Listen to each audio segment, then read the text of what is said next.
Si Bogart, tindero sa may kanto sa araw-araw.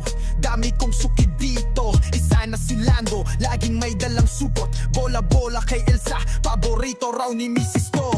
Sa tuwing dadaan may kwento siya sa akin kung paano niya inangkin ang pangarap niyang bituin. Kahit mahirap, kahit walang pera, basta't magkasama sila, ayos lang kahit san pa mapunta. Ito'y Bogart, sa kasal namin ni Elsa. Ikaw ang magdadala ng siopaw sa handaan. Ngiti niyang kay tamis, matay kumikinang. Hindi ko alam, di na pala siya babangon kinabukasan. Paglando, nasaan ka na?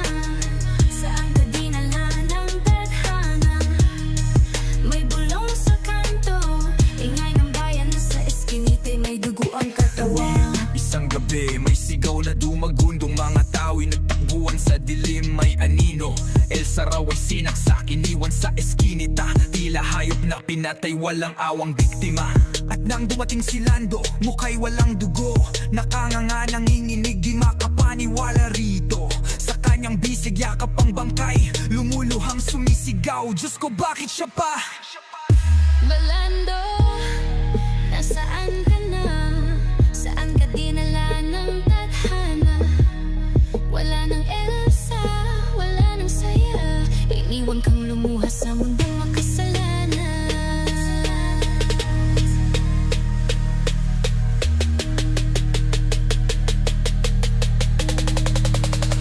Simula noon, di na siya bumalik, wala nang suki kong dating mabilis.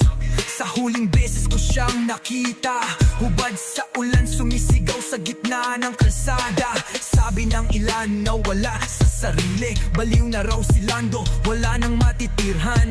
Hanggang isang gabi, may napabalita, may lalaking tumalon sa ilog, di na lumutang pa. Lando, kaibigan, ngayon, magbebenta pa rin ako ng siopaw, pero wala nang bibili para kay Elsa.